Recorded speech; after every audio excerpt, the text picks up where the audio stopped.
আপনারা সবাই কেমন আছেন? আমি লীনা আমেরিকা থেকে ভিডিওটা বানাচ্ছি। আর আপনাদের সবার আমার এই ভিডিওগুলো দেখতে কেমন লাগে সেটা কমেন্ট করে নিশ্চয়ই জানাবেন। আজ বিকেলে একজনের বাড়িতে গেট টুগেদার পার্টিতে আমাদের নিমন্ত্রণ ছিল। তো সেখানের আবার পার্টি থিমও ছিল বলিউড হাঙ্গামা। তাই সবাইকেই বলেছিল এথনিক জামা কাপড় পরে আসতে। কিন্তু এখন আমার 5 মাস চলছে আর পুরনো জামা কাপড় যা কিছু ছিল সেগুলো একটাও এখন আমার আর হয় না। তাই আমি ছাড়া দেখি বাকি সবাই এখানে এথনিক জামা কাপড় পরে এসেছে। কেউ শাড়ি, কেউ চুড়িদার, একমাত্র আমিই ছিলাম যে এখানে ড্রেস পরে এসেছিলাম।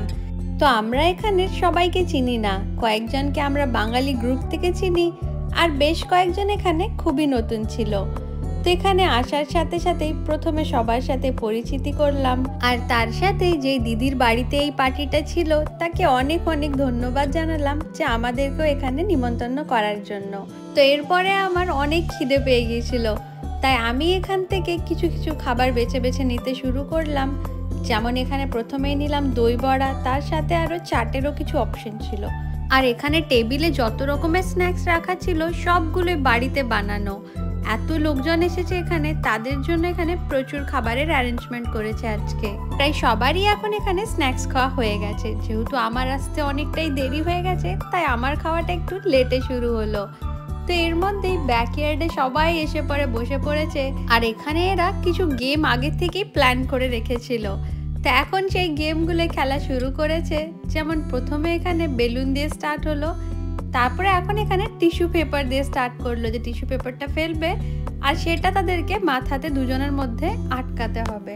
আর আমি যেহেতু প্রেগনেন্ট ছিলাম তাই আমাদের জন্য এখানে কিছু স্পেশাল গেম এরা ভেবে রেখেছিল, যেটা আমি কল্পনাও করতে পারিনি যে এখানে আমাদের জন্য কিছু আলাদা তারা করবে।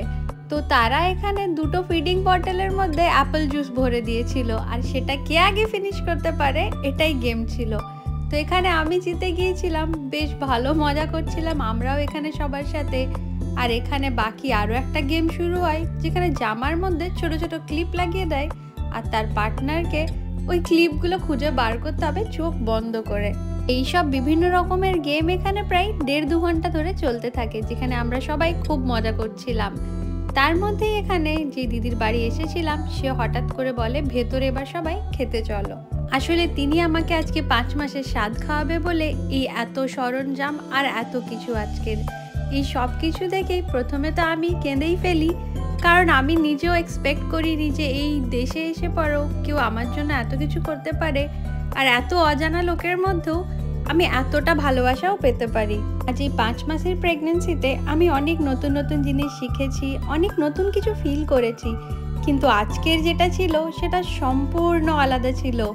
মানে এই জায়গাতে এসে পরে আজকে আমি এতটা ভালোবাসা পেয়েছিলাম যেটা আমার কাছে হয়তো বলে বোঝানো খুব মুশকিল।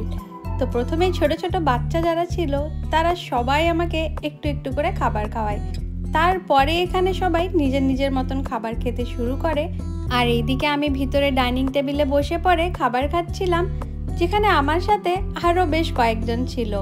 তো তারা সকলেই আমাকে নিজের নিজের মতন বিভিন্ন রকমের টিপস দিচ্ছিল, যে বেবি হলে কি করতে হবে, কি না করতে হবে, কতটা কেয়ারফুলি আমায় থাকা উচিত, যেগুলো শুনতে আমার সত্যিই খুব ভালো লাগছিল। আজকে যদি আমি ইন্ডিয়াতে থাকতাম তাহলে আমার বাড়ির লোক বা আমার কাছের যারা থাকতো তারাও হয়তো ঠিক এই একইভাবে আমাকে গাইড করতো প্রত্যেকটা জিনিসের জন্য।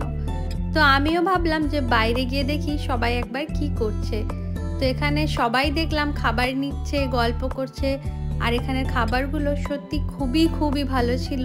আমার জন্য আজকে যেটা সব থেকে বড় জিনিস ছিল, কেউ ভালোবেসে আমার জন্য এত কিছু করেছে, যেটার জন্য তাকে যতই ধন্যবাদ বলি সে পুরোটাই কমই হবে হয়তো। তাও আমাকে এতটা ভালোবাসা দেওয়ার জন্য, আমার জন্য এত কিছু স্পেশালি করার জন্য মৌমিতাদিকে সত্যিই অনেক ধন্যবাদ।